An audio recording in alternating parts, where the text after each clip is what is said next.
talking about spontaneity. See, how did we start discuss what is spontaneous reaction? Once again we revise. Spontaneous reaction is a reaction which happens on its own or with a slight push. Okay. Now the problem is that what is the first criteria that we looked at? The first criteria we looked at was enthalpy change, delta H. We said that if the reaction is exothermic, means delta H is negative, that should make the reaction spontaneous. But what was the hurdle over here? The hurdle was melting of ice. Melting of ice is plus 6.01 kilojoule per mole. It was endothermic but spontaneous. Endothermic, so there are many such reactions which are endothermic and spontaneous. What would be another case? Evaporation. I am not talking about boiling. I am talking about evaporation. Evaporation is endothermic and spontaneous. I am repeating it because this question has been asked. People confuse between boiling and evaporation. Evaporation happens on its own. It is a surface phenomena. It takes in energy from the system and molecules escape. Temperature of the system goes on. So we say evaporation causes cooling. So that's another example where what happens in endothermic reaction is spontaneous. Then as you realize, we brought in one more concept, that is delta S. This delta S total or delta S universe, is this clear? We said should be greater than 0. So we said for any spontaneous process, what happens? Entropy increases, disorder increases. So entropy basically means disorder. So I told you, see, when something is in the pure crystalline state at 0 Kelvin, what happens is we realize that the entropy change has to increase. So if the entropy or the disorder increases, what happens is, we said the reaction is spontaneous. What is entropy? We said it's disorder. So most orderly state was what? Third law of thermodynamics, that in a pure crystalline state at 0 Kelvin, the value of entropy is 0. So any increase in temperature is going to increase the entropy. So from solid it will become liquid. Entropy has increased. So we gave explanation to that. Why is in freezing, melting, even though it's endothermic, it is spontaneous because we said entropy is increasing. Ice, which is solid, is becoming liquid. Then it became water to what do you call? Steam. But water to steam was increase in entropy, but it was not spontaneous because you had to supply heat, latent heat of vaporization, 540 calories per gram or 45 kilojoule per mole. That's clear? Now, but the reverse, where this concept did not hold, why entropy change was not the final criteria? Because condensation. Look at condensation. Water vapor becoming liquid water. Disorder is decreasing, but that is spontaneous. So what scientists did not understand, what could be another factor which is contributing to spontaneity apart from enthalpy change and entropy change. So here what happened, Gibbs brought in a concept called as, he brought in G, free energy, and this he said G is equal to H minus Ts. See, we are not interested in the free energy. What we are interested is in the free energy change. Delta G is equal to delta H minus T delta S.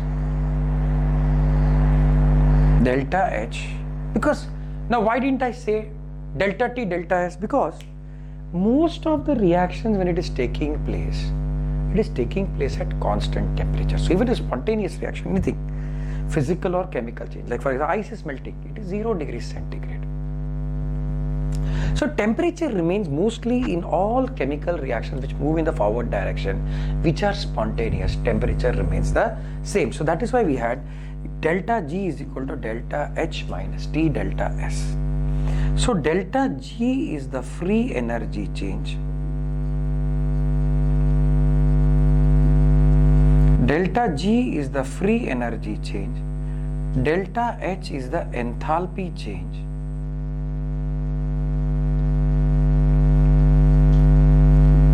And delta S is the entropy change.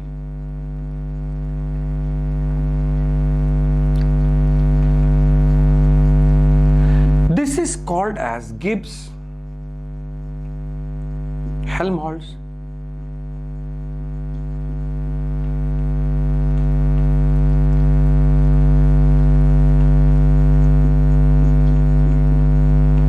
equation. So what is this Gibbs free energy change? Gibbs free energy change is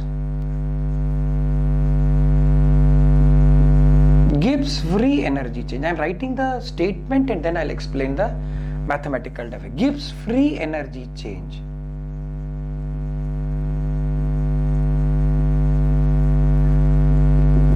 Gibbs free energy change is a negative value of useful work.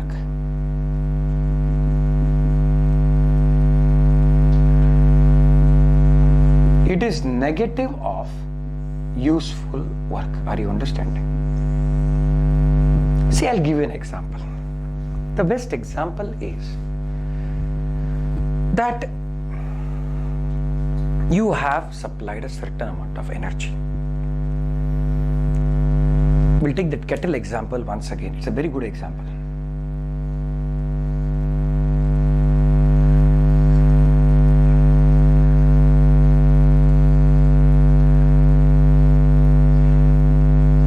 See, when you have water,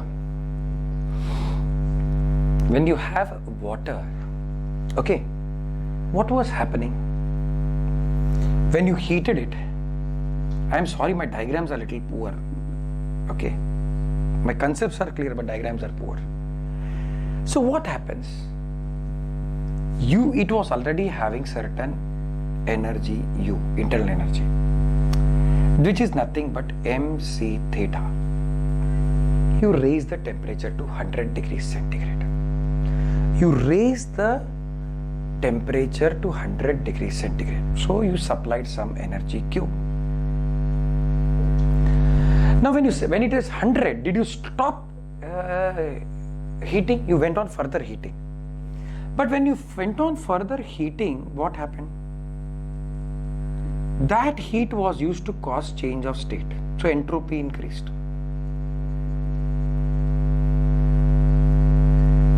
Entropy increased. So water became steam. Water became steam. This is clear. You heated it further. That further heat was used for doing mechanical work.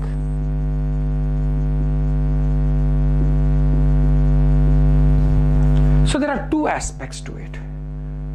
You have a certain amount of energy supplied. Some of it is used for increasing the entropy, and some of it is used for doing mechanical work, useful work. So the more the amount of energy is used for mechanical work and less is the amount used for increasing the entropy, more are the chances of the reaction being spontaneous. So that is what we are saying. That Gibbs free energy is energy which has been used for mechanical work. Simple. You had 100 kilojoule. Let me write it down. Suppose you had 100 kilojoule of energy you supplied. So 90 kilojoule went into entropy change.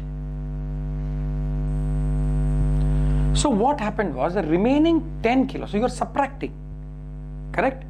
90 minus 100, so this minus, so if you add 10 kilojoule, that is what is the missing link. This 10 kilojoule was what? Useful work. And this is C. So you supplied 10 kilojoule, that joule was converted into what you call work. So final energy will be 0. Initial energy is 10. So 0 minus 10. So minus 10 kilojoule. Are you understanding why negative I have put? Because you had what you call as, you had 10 kilojoule of energy being used for mechanical work. So initially you had 10, energy got converted into work.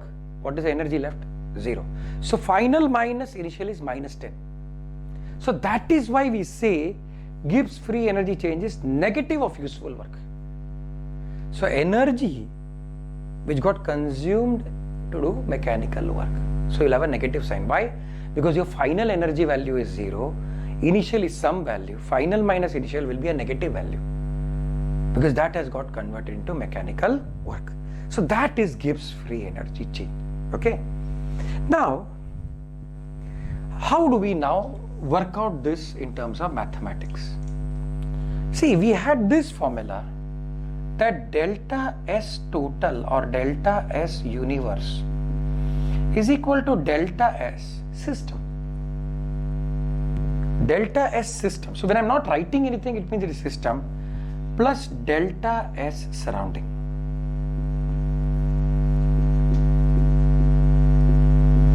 See, now the problem is what? Minus plus delta S surrounding. Now what is happening is, I'll give you an example. Suppose, as far as I am concerned, system is concerned, suppose you have a gas, okay? You have a gas enclosed. So you supplied a certain energy Q. So as far as the system is concerned, delta S is what? Delta S is delta Q or delta H by T. So as far as the system is concerned, system got delta H energy. So from the system point of view, from the point of view of system, it is what you call endothermic. It is endothermic. So delta H is positive. This is clear. At that temperature. So that is delta S. But a corresponding amount has gone from the surrounding. But suppose 10 kilojoule of heat was supplied from surrounding to system. For the system it made a difference. But surrounding is so large that it hardly made any difference. So we are not able to calculate the entropy change of what? The surrounding. So we would rather take it in what do you call in terms of system. So what do we say? From the surrounding point of view, Q heat was supplied, delta H was supplied. So from the surrounding point of view, that is exothermic. So isn't this, can we not say, therefore delta S total is nothing but delta S system plus, minus delta H by T. Minus delta H by T. So we get now T delta S is equal to delta S minus delta H. So rearranging, what do we get? We get, so minus T delta S is equal to delta H. Give 1 minute. So minus T delta S is equal to what? Delta H minus delta T delta S.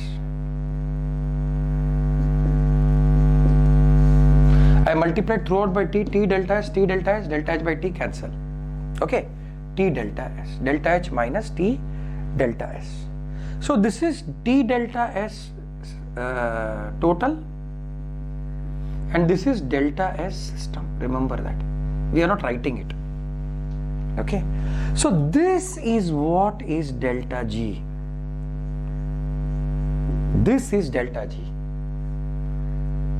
So for a reaction to be spontaneous, this delta G value has to be negative. Means you supplied energy, there was initially a higher energy, finally there is less energy because that energy got converted into useful work.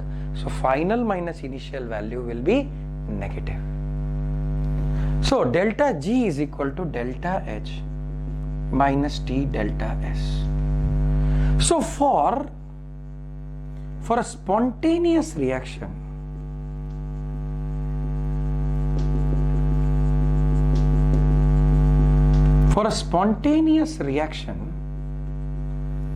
delta G should be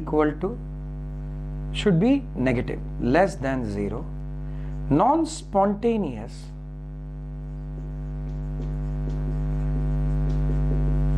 what do we have? Delta G is greater than 0, and at equilibrium,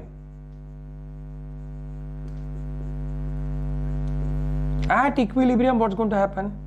Delta G is equal to 0.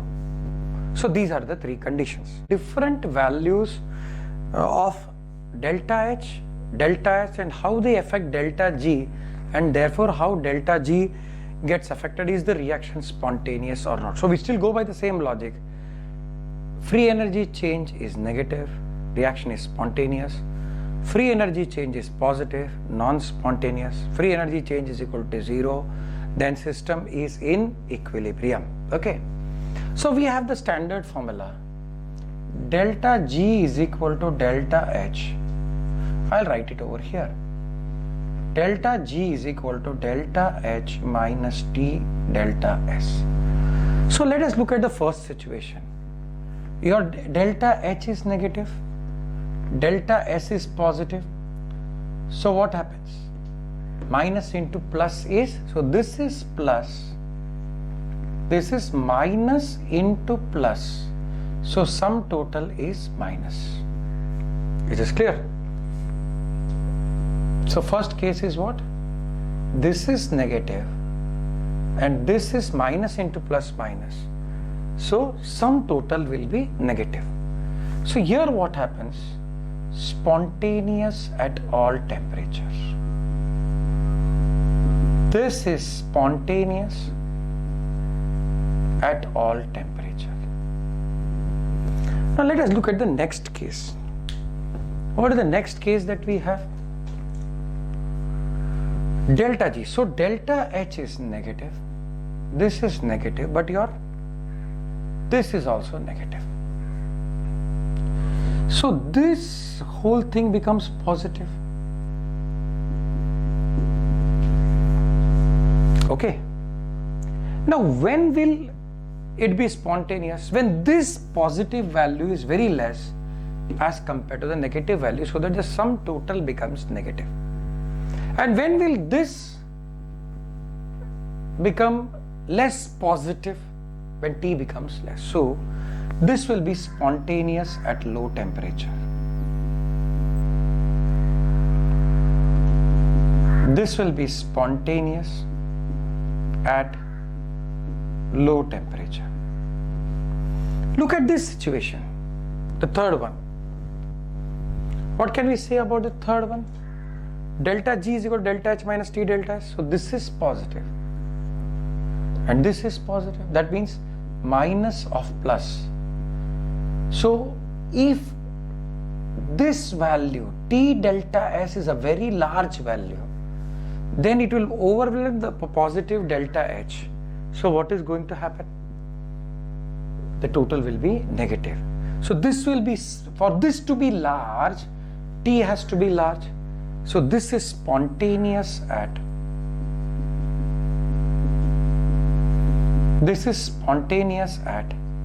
high temperature. So now what happens is, look at this. delta H is positive, delta S is negative. So negative into negative, sum total will all cases will be positive. Delta G greater than 0. Non-spontaneous at all temperatures. This is non-spontaneous at all temperature. Is this point clear? In the last lecture, we looked at conditions in which a reaction is spontaneous. Today we are talking about temperature of equilibrium.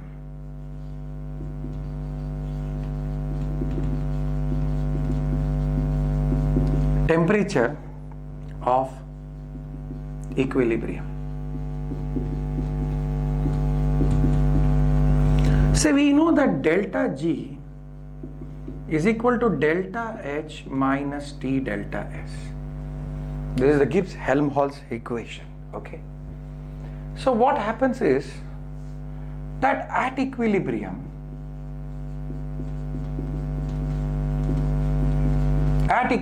delta G is equal to 0.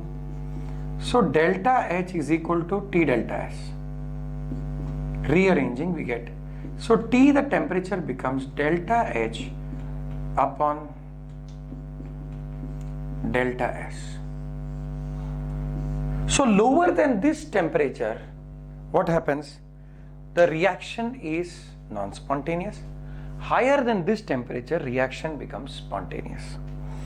I'll give you a very classic example of where we use this. See, the best example is coal. We always say that C plus O2 forms CO2. So delta H is equal to something like minus 393 kilojoule per mole. Basically, combustion of coal is an exothermic reaction.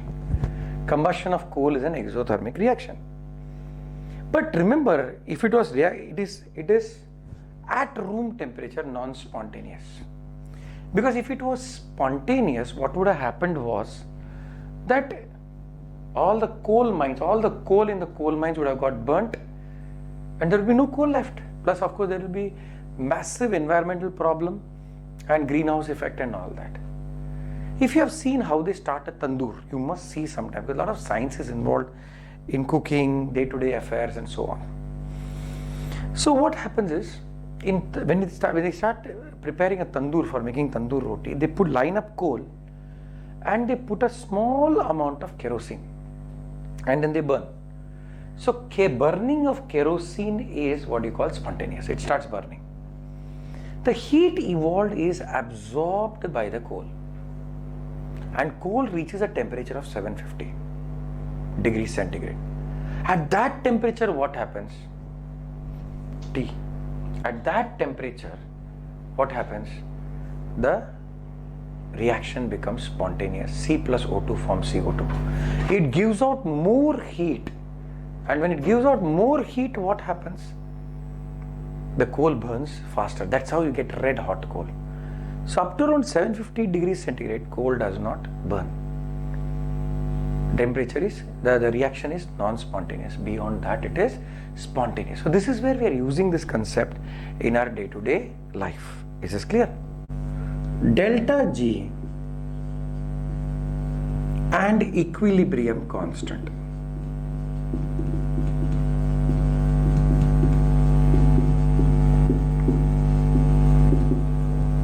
See, suppose if we have a reaction, A moles of A plus B moles of B forms C moles of C plus D moles of D.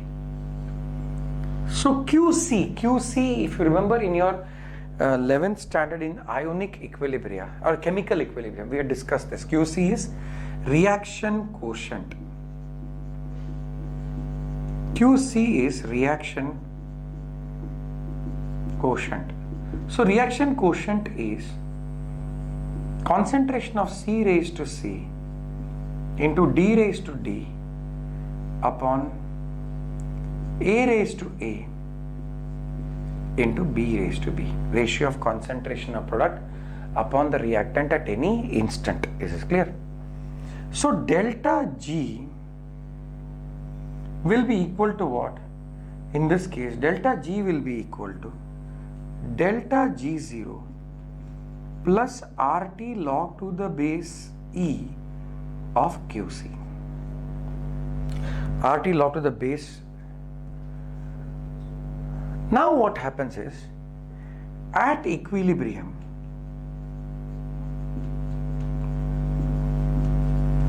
two things happen. Delta G is equal to 0, first thing, and QC will be equal to K, the equilibrium constant. So what happens to the reaction? We therefore have this delta G becomes 0. So standard free energy change. What do you mean by standard free energy change? Free energy change at 298 Kelvin and 1 atmosphere pressure. That becomes equal to minus RT log to the base E of K, the equilibrium constant. So when you have to convert equilibrium constant, this E to the base 10, we put it as minus 2.303 RT log to the base 10 of K. So this is a very important equation where we calculate what is delta G. Standard free energy change is free energy change final minus free energy change initial. So once you know the reaction, you know what are the products, you know what are the reactants. Standard free energy change at 298 Kelvin is given in Handbook of Chemistry. You find out this, you know R is gas constant, T is the temperature. So you can find out equilibrium constant. So what we learnt in ionic equilibria and chemical equilibrium, how to find equivalent equilibrium constant. We find this by thermodynamics and then apply it over there. Is this point clear? So with this I have actually finished the theory of thermodynamics. We'll start with numericals.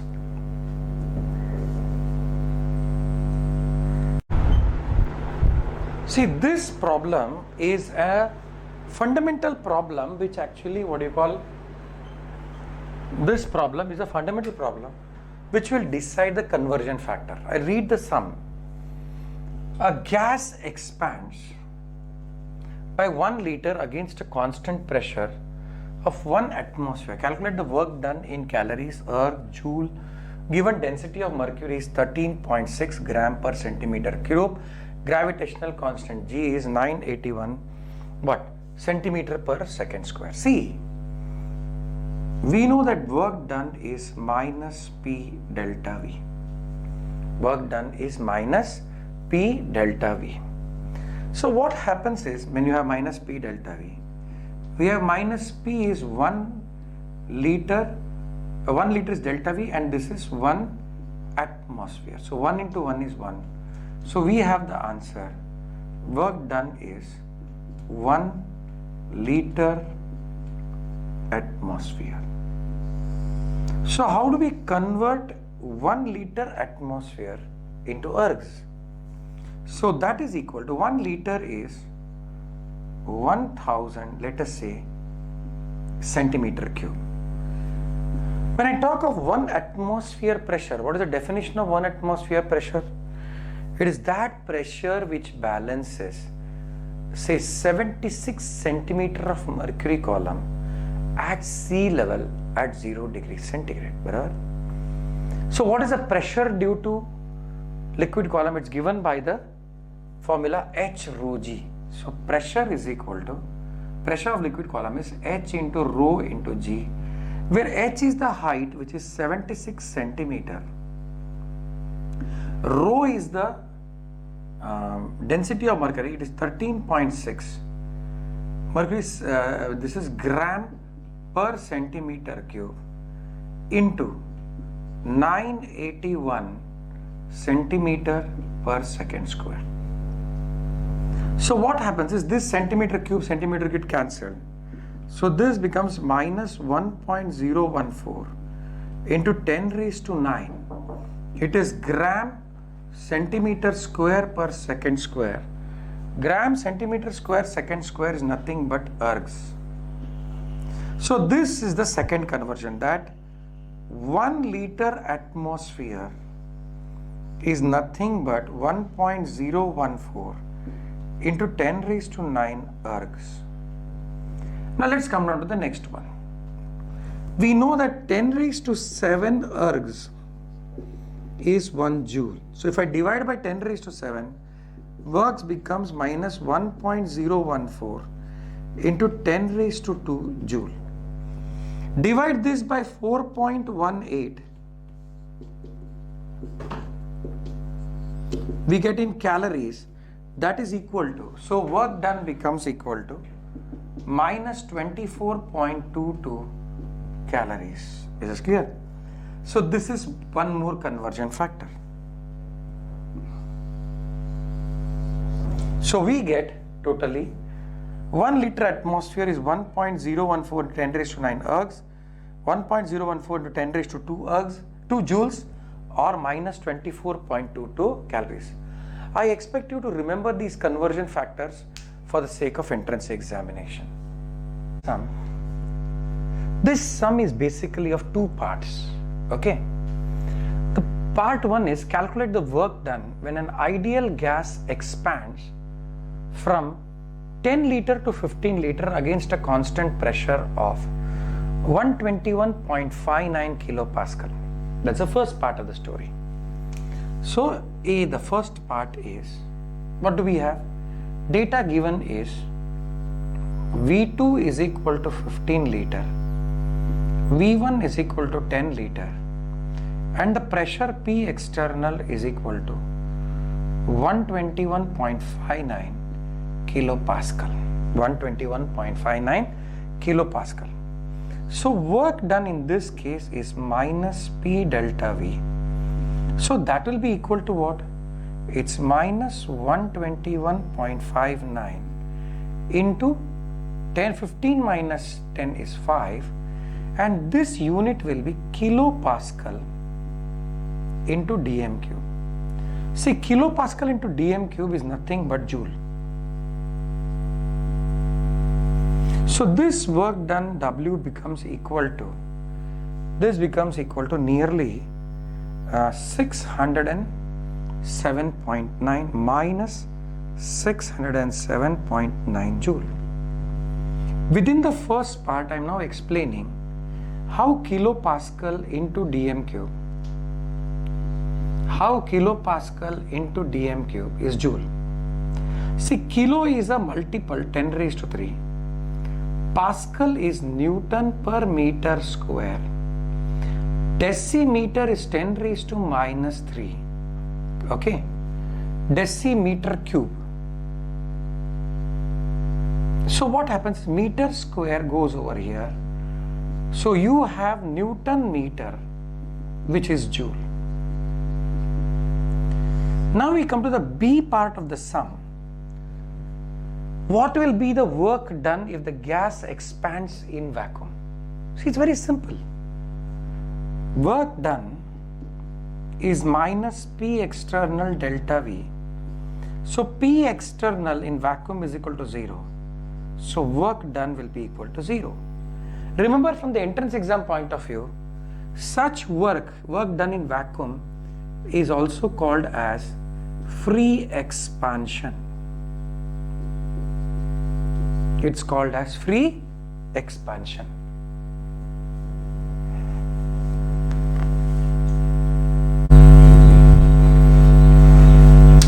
In the next sum we have very interesting sum. A lot of theory is going to be, concept is going to be explained in this. See, calculate the work done when 1 mole of water is vaporized at 373 Kelvin, 1 atmosphere pressure. So what happens is, what is the data given? See, the data it is given that number of moles of water is 1 mole. Okay. You are not given any other value. See what happens, we know that work done is equal to minus P delta V. Here this is a phase change. This is an example involving phase change, where your initial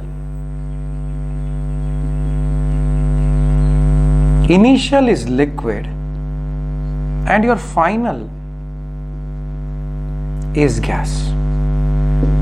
Final is gas. Is this point clear? Now what happens is, this is where you have to understand some concept. See, compared to, let's start with the first point, that compared to the volume of gas, the volume of liquid is negligible. This is one statement we always say. What do you mean by that? I'll give you an example. Suppose if you take 1 ml of liquid water, 1 ml of liquid water is about 20 drops from your burette. But imagine when it becomes steam, the volume of the steam is 1.8 liter or 1800 ml. That means the volume change for a gas is 1800 times more. So this is why compared to 1800 ml, 1 ml is very negligible. 1 ml is very negligible. Is this clear? So what we have over here is, listen, what we have is, and where do we use this? Let us do a little bit of chit-chatting and understand where do we use this. This principle is used in autoclave and pressure cookers. See what happens in pressure cooker, at least that's something which you would see in your day-to-day life. You have, say, 1 glass of water you add in a 5 liter flask. 1 big glass of water is about 250 ml. Out of 250 ml, what happens? 5 ml of water becomes steam. 5 ml of water becomes steam. So 1 ml is 1.8 liter. So nearly 5 ml is 9 liter. So imagine you are placing 9 liter of steam in a vessel whose volume is 5 liter. So what happens? The pressure builds up. So pressure on the surface of the liquid builds up. Automatically what happens? The boiling point of water increases. So normally water boils at 100 degrees. Inside the pressure cooker, it might start boiling at 120. Or in other words, simply you have raised the boiling point of the water. And food is cooking at a higher temperature. Automatically food will get cooked fast. So this is the simple principle we use. Is it clear? I mean, this is the principle of pressure cooker. So here, so we get W is equal to minus P into, final is volume of vapor minus volume of liquid. So neglecting the volume of liquid, neglecting volume of liquid, what do we have? W is equal to minus PV, that is minus nRT. But N is 1 mole. So we get W is equal to minus RT, it is minus 8.314 into 373. So W becomes equal to minus 3101.8 joule. This will, because R is in joule, na? 8.314 joule per Kelvin per mole. So this will be joule per mole. So this is an interesting sum. Very.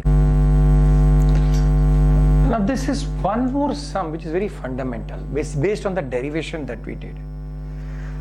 Let us read the sum. It says a piston whose area is 60 centimeter square moves through a distance of 20 centimeter against a pressure of 3 atmospheres.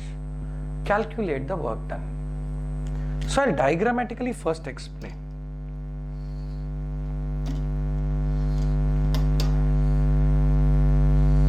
So you have a piston over here. The piston is 60 centimeter square. We say it is moving through a distance of 20 centimeter against an external pressure of 3 atmosphere. Okay. So data given is P external is equal to 3 atmosphere. Delta V will be 60 into 20, that is 1200 centimeter cube, or it is 1.2 liter. So work done will be minus P delta V So work done will be minus 3 into 1.2 liter atmosphere. So this is 3 2s are 6, 3 1s are 3. So it's 3.6 liter atmosphere minus. Now we know that 1 liter atmosphere is equal to 101.4 joules. So multiply. So work done will be minus 3.6 into 101.4. So that work becomes equal to 365 minus 365.04 joule. So this was another problem based on the derivation that we had done for work done in irreversible process. Is this clear?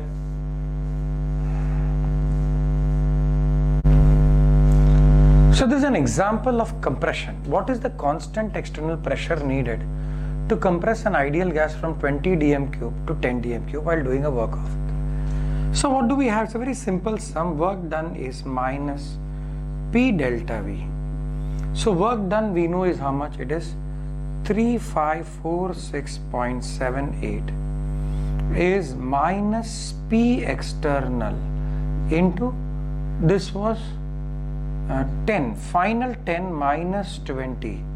So therefore P external, see 10 minus 20 is minus, minus into minus is plus.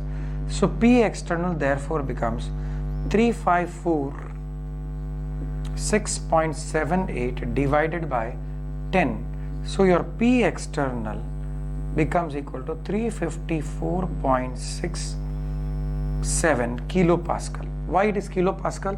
Because this was in joule and this was in liter. So or kilopascal into dm cube. Liter and dm cube mean the same. So I told you kilopascal into, so this joule divided by dm cube will be kilopascal. Is this clear? It's a very simple sum, but then I thought I'll handle one simple sum of compression also, so you get an idea. Let us look at one more problem based on compression. So what is it that we have? The question is, what is the constant external pressure needed to compress an ideal gas from 20 dm cube to 10 dm cube while doing a work of plus, compression is positive, plus 3546.78 joules. So what do we have? Work done will be minus P into V2 minus V1. So what do we have? Plus 3546.78 is equal to minus of P external, the opposing pressure, into this was 10 minus 20 because your final was, so therefore this becomes plus 3546.78 is equal to P external into 10. So divide by 10 over here, what do we get? So therefore the external pressure will be 354.6. Okay, 678. So what do we have? This was in joule, kilopascal into dm cube was joule. So this is dm cube, so this will be kilopascal. So that's why I told you we need this for such sums where final unit of the pressure has to be remembered. Is this clear?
The seventh sum is a slight variation of the earlier sum. So this is what they do, small things they will just change. So what happens over here? I'll read the sum. The numerical says calculate the maximum work performed when 24 grams. So this is what is the variation. Instead of giving n moles directly, they have given 24 grams. So they expect you to what you call convert 24 grams into number of moles. Expands isothermally and reversibly. So that word isothermal and reversible is a very important clue for us. It is maximum work at 300 Kelvin from a volume of 5 dm cube to 25 dm cube. So what do we have? What is the data given? The data given is n is equal to how much? 24 divided by 32, because molecular weight of oxygen is 32. So 8 to the 16, 8 3s are 24, 8 4s are 32. So it's 3 by 4 or it becomes 0.75. R, the gas constant, is 8.314 joule per Kelvin per mole. T, the temperature, is given as 300 Kelvin. V1 is given as 5 dm cube and V2 is given as 25 dm cube. So what we have over here is, listen carefully, the formula is W max is equal to minus 2.303 nRT log to the base 10 of V2 by V1. Okay, so what do we have? W max therefore is equal to minus 2.303 into 0.75 into 8.314 into 300 into log to the base 10 of 25 by 5, that is log 5. So we get W max therefore will be equal to minus 2.303 into 0.75 into 8.314 into 300 into 0.6990. Log of 5 is 0.6990. So we get the final answer. W max therefore is equal to minus 3011.3 joule. So this is how we. One more variant of the maximum work sum is this, where they ask you to find out the final temperature. I'll read the sum to you. We have 16 grams of oxygen are expanded isothermally and reversibly from 3 dm cube to 30 dm cube. Calculate the temperature at which the expansion takes place if maximum work is minus 2910 joule. So what is data given? Data given is n, the number of moles, is 16 divided by 32, that is 0.5. R, the gas constant, is given as 8.314 joule per Kelvin per mole. T, the temperature, is what we have to find out. Okay, and he has given V1 is equal to 3 dm cube and V2 he has given as 30 dm cube. Okay, and W max is also given as minus 2910 joule. So what is the formula we have? The formula we have is W max is equal to minus 2.303 nRT log to the base 10 of V2 by V1. So minus 2910 is equal to minus 2.303 into n is 0.5, R is 8.314 into T is what we don't know, into log to the base 10 of 30 by 3 is log 10. Log 10 to the base 10 is 1. So we have minus 2910 is equal to, so minus becomes plus 2.303 into 0.5 into 8.314 into T. So therefore T becomes equal to 2910 divided by 2.303 into 0.5 into 8.314. So this becomes 303 Kelvin. So this is how this sum is done. Now we are looking at a sum which involves compression. So we have calculated the maximum work done when 10 grams of ideal gas, molecular weight is 4, is compressed isothermally and reversibly from 2.5 atmosphere to 1 atmosphere. So what do we have at constant temperature? So N, the number of moles is 10 by 4, that is 5 by 2, that is 2.5 mole. R, the gas constant, is given as 8.314 joule per Kelvin per mole. T, the temperature, is given as 300 Kelvin. Then we have P1 is 2.5 atmosphere. From 2.5 to 1 atmosphere. P2 is equal to 1 atmosphere. So what we have over here is W max is equal to minus 2.303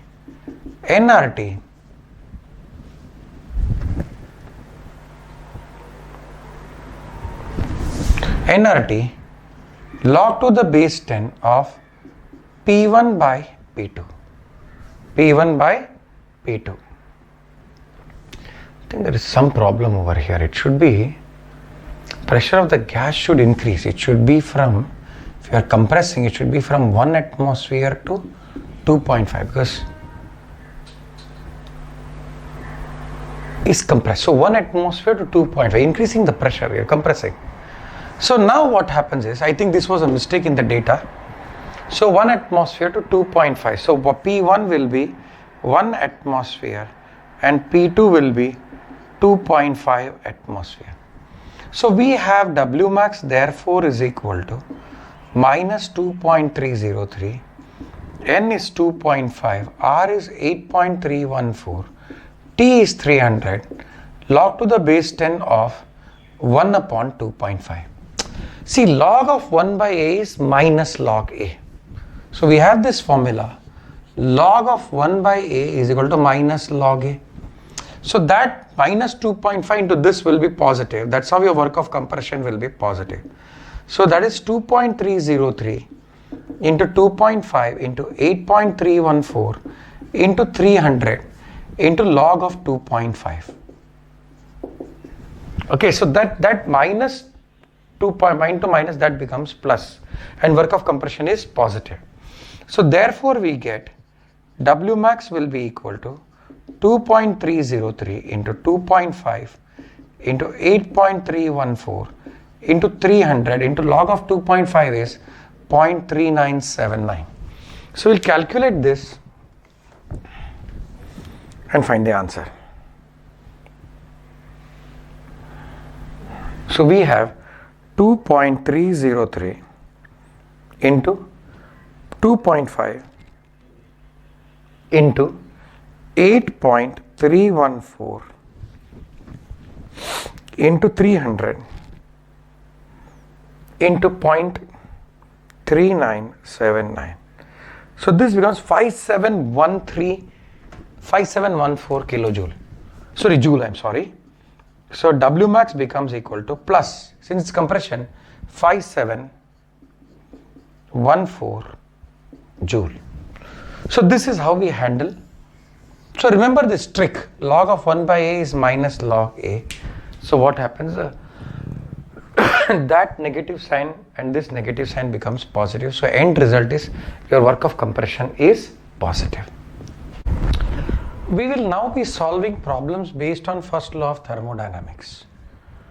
This problem is that, we'll read the problem. We have 15 dm cube of hydrogen are expanded to 25 dm cube against a constant pressure of 202.65 kilopascal by absorbing 2887 joule of heat.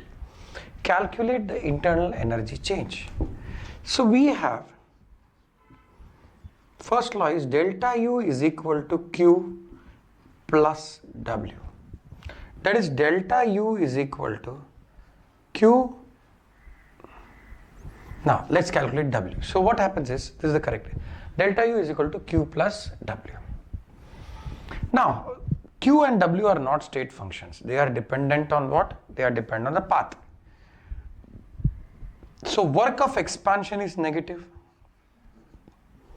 So delta U is equal to Q minus P delta V. Work done is P delta V. Heat is absorbed, Q is positive. So that is positive. Okay, because you've said by absorbing. So delta U, so let us calculate delta P delta V. So P delta V is equal to how much? Minus of 202.65 kilopascal, sorry, into 25 minus 15. So P delta V value becomes equal to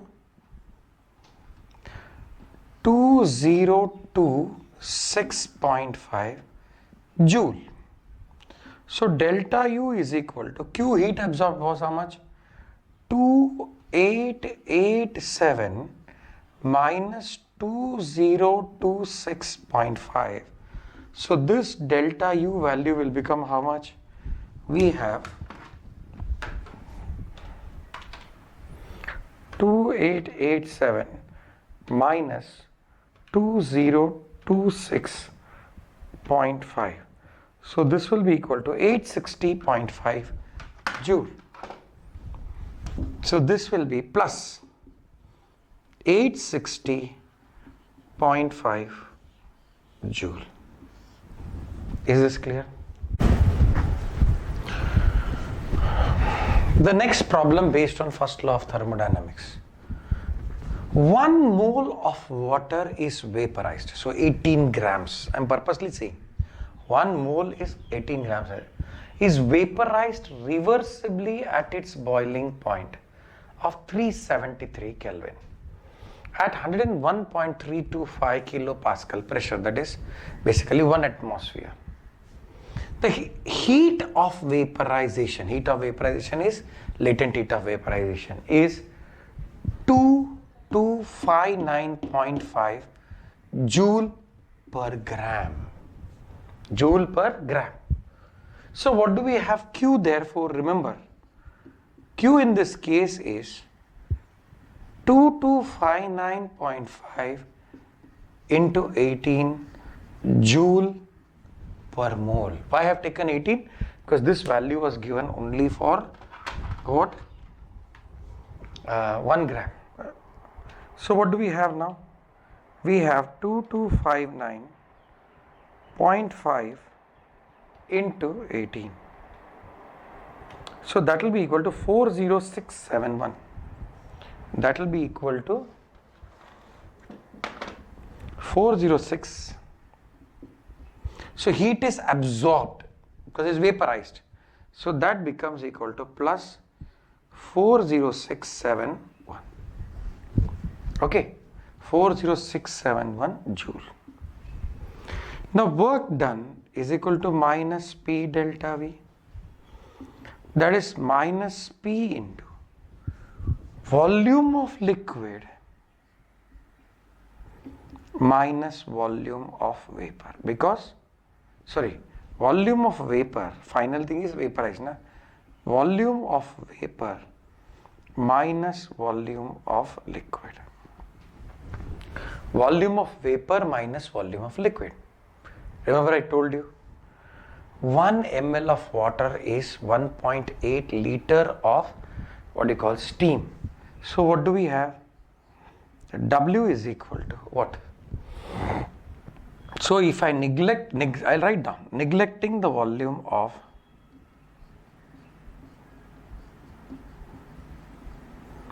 liquid.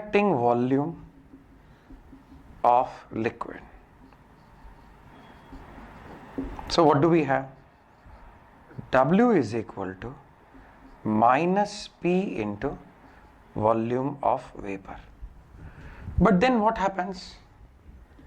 PV is equal to nRT. So W is equal to minus RT. N is 1. So what do we get? W is equal to minus 8.314 into 373. Remember in an earlier sum we had calculated this 3101. So this value you remember what you call by heart. It is minus 3101 joule. So your delta U becomes equal to Q plus W So your delta U becomes, Q कितना है? Q was 40671 minus 3101. So how much will that will be equal to? 40671 minus 3101. So that will be 37570. So delta U therefore will be plus 37570 joule. This is the answer. So this is how we solve problems based on first law of thermodynamics. A third sum of the same type. I'll explain the sum to you. Carbon dioxide is expanded by supplying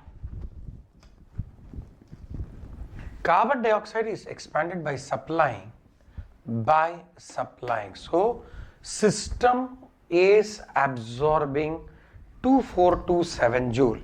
So what do we have? Q is equal to 2427 joule of heat. Barabar, it is expanding. Okay. So work done in expansion will be, they have not given, but you have to take it as minus 1590 because work of expansion is negative. So these are the small things where you can go wrong. So what do we have? Delta U is equal to Q plus W, or we have delta U is equal to 2427 minus 1490. So how much will that be equal to? 2427 minus 1590. So that will be equal to 837 joule plus 837.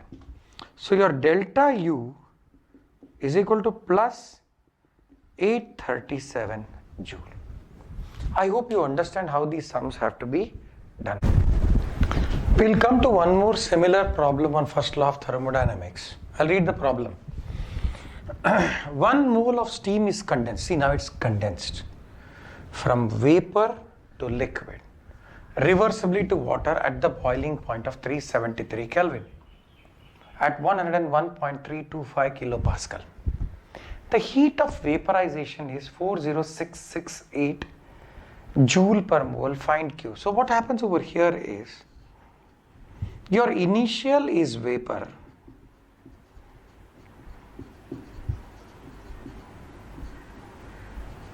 and final is liquid.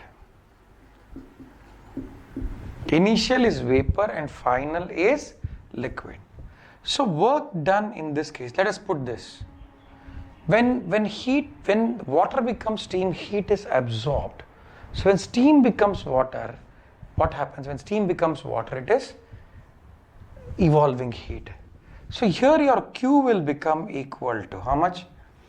Minus 40668 joule. And it's joule per mole. So we don't have to multiply by 18. In the earlier sum, we had to multiply by 18. Then what do we have? W is equal to minus P into volume of liquid minus volume of vapor.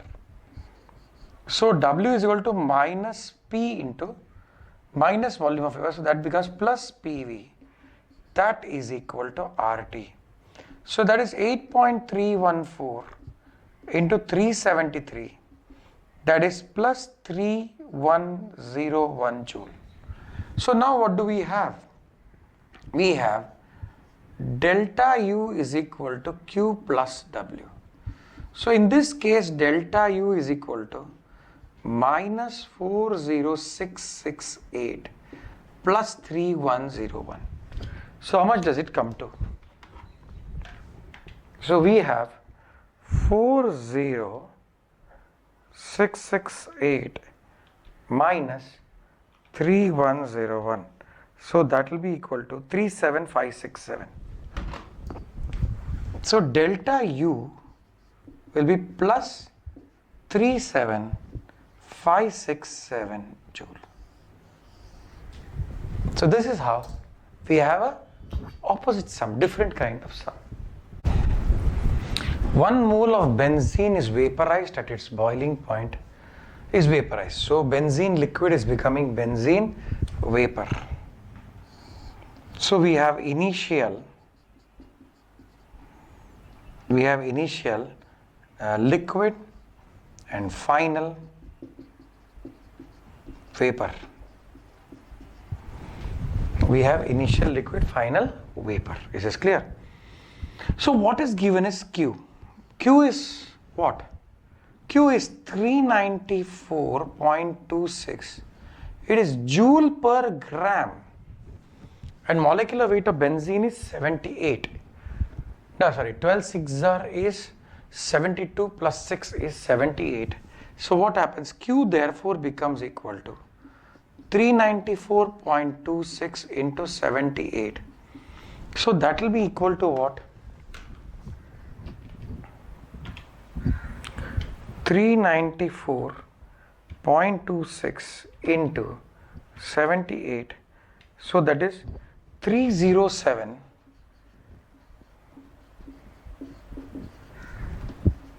point joule. Is this point clear? Then W is equal to what? W is equal to minus P into volume of vapor minus volume of liquid. So W is equal to minus P V, that is volume of vapor, by neglecting the volume of liquid. So what do we get over here? W becomes equal to minus RT. So W becomes equal to R is 8.314 into the boiling point is 353. So we get W is equal to minus, so 8.314 into 353. 8.314 into 353. So that is equal to 2934. 2934.8 joule. Okay. So what we have is delta U is equal to Q plus W. So your delta U will be equal to Q kitna hai? Q is vaporization heat is absorbed. So that is 30747.6 minus 2934. So how much will that be? So we have 30747.6 minus 2934. So that will be equal to, so your delta U becomes equal to plus 27813.6 joule. Is this point clear? Now we are going to do some problems based on enthalpy change during physical change. So the heat of solution of NaCl is 3.9 kilojoule per mole. If the lattice energy of NaCl is 787 kilojoule per mole, calculate the hydration energy. So what do we have? The formula is delta solution H is equal to delta lattice energy plus delta hydration energy.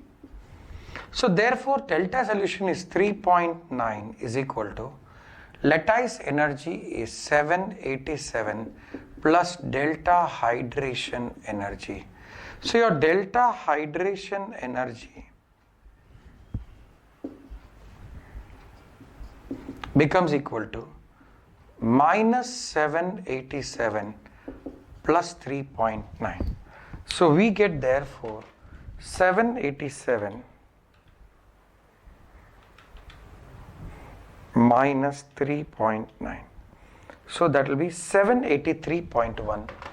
So it will be minus 783.1 kilojoule per mole.